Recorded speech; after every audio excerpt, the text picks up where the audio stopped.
Story 1. The Mirror in the Attic. Mia had always heard rumors about her family's old mansion. Whispers about strange occurrences, unexplained noises, and the eerie feeling that something, or someone, was watching you. Her parents had warned her about the attic, that it was a place best left undisturbed. "There are things in there, Mia," her mother would say. "Things that don't belong."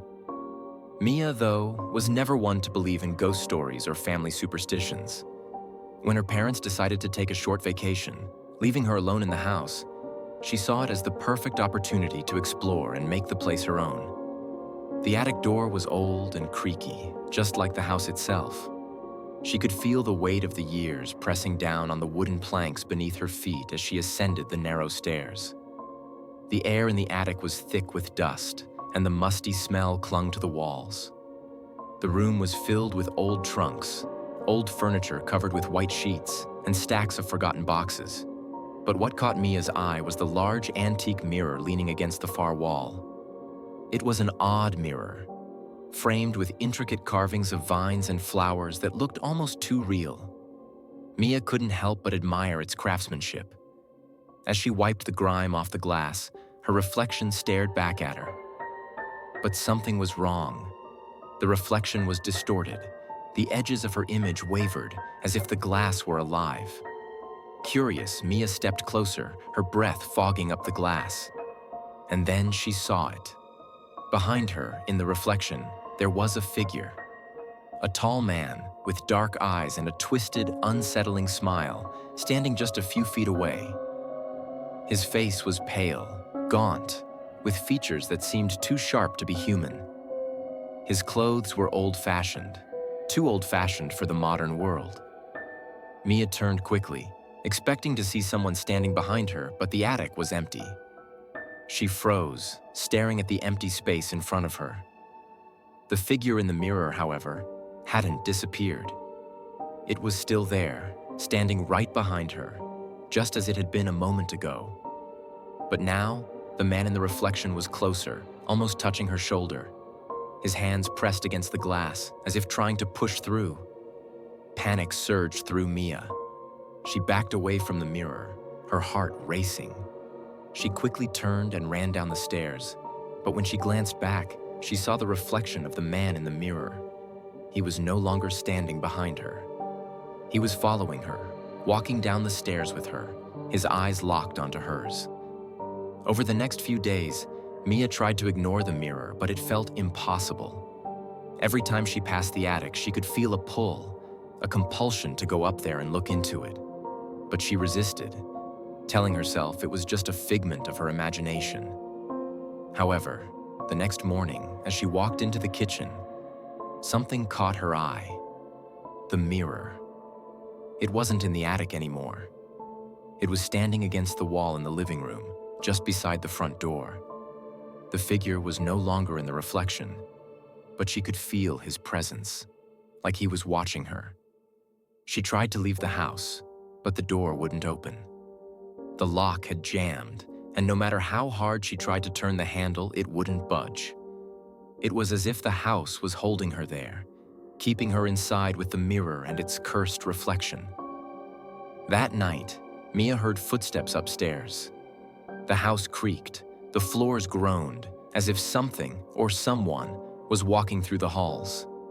Her heart raced as she realized the footsteps were coming from the attic.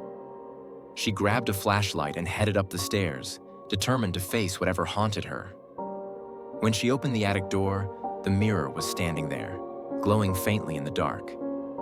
But this time, the man in the reflection wasn't just standing behind her. He was moving. Slowly, he reached out, his fingers brushing against the glass. His smile was wider now, more grotesque. And then, he spoke. "I've been waiting for you, Mia. You can't escape me." Mia screamed and ran back downstairs, but when she reached the front door, it was wide open. The night air rushed in, cold and crisp. But it wasn't the fresh air that chilled her. It was the feeling that someone, or something, was behind her. As she turned to run, the mirror's reflection followed her. showing the man's pale, twisted face, getting closer and closer with each step. No matter where she went, no matter how far she ran, the man was always just behind her, watching, waiting. Story 2. The Shadows in the Walls. James had always been a man of logic. He didn't believe in ghosts or anything supernatural. When he found the cheap apartment in the old building on the outskirts of town, he thought he had hit the jackpot. The rent was low, the space was big, and the neighborhood was quiet. It was everything he needed to start fresh.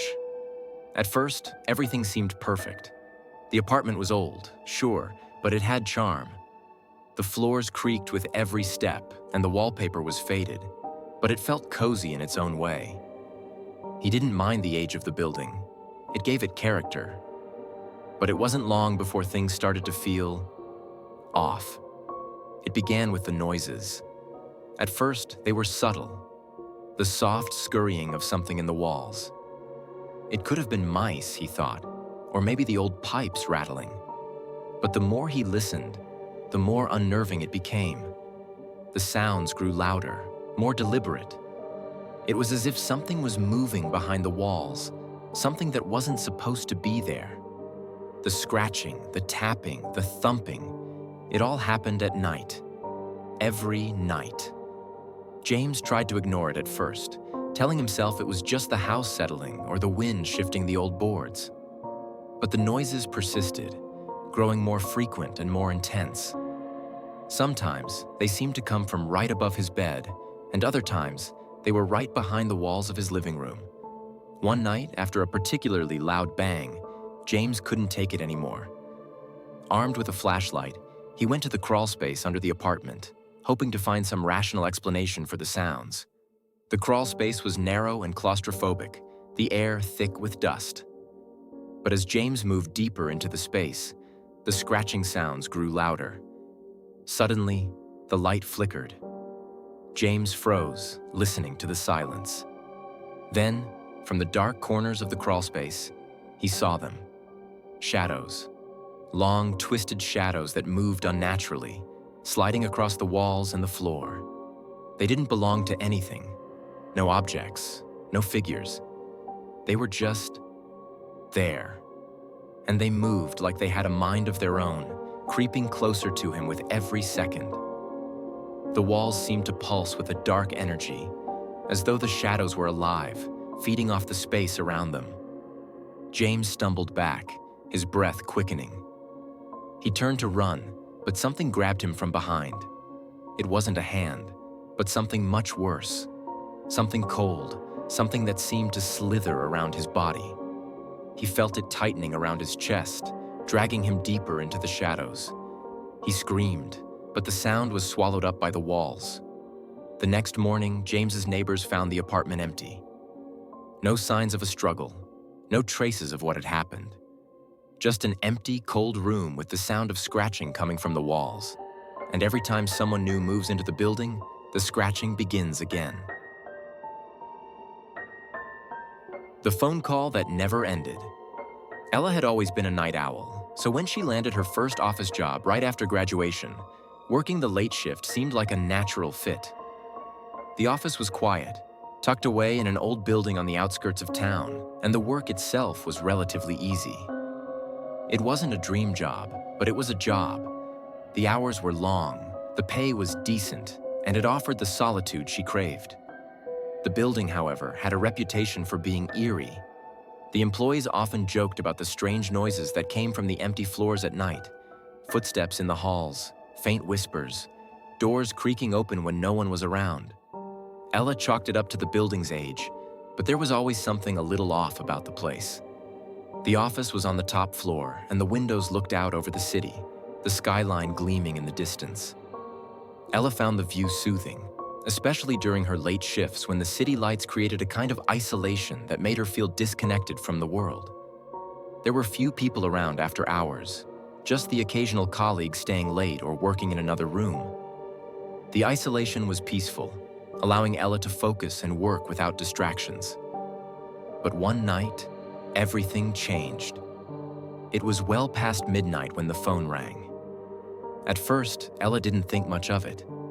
After all, late calls weren't that unusual for someone working the night shift. She assumed it was one of the other workers from the building, or perhaps a business-related call. The number was private, so it didn't register with her that it could be anything out of the ordinary. Hello? The voice on the other end was soft, distant, as though the caller was speaking from the other side of a long tunnel. It was faint, barely audible, but it sent a chill down her spine. "Help me, please," the voice whispered. Ella paused. She had heard something in the voice that sounded disturbingly familiar, but she couldn't place it. "Who is this?" she asked, a tremor in her voice now. "What's going on? Are you okay?" The voice on the other end didn't respond immediately. For a long moment, there was nothing but silence, except for a faint static noise crackling through the line. Then, suddenly, the voice returned, clearer this time, but still laced with desperation. "It's me, Ella. I need your help. I'm trapped. I'm trapped in the office. Please, please help me."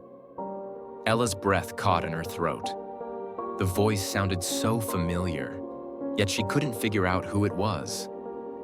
There was something about the way it whispered her name, something that tugged at her memory, but she didn't recognize it.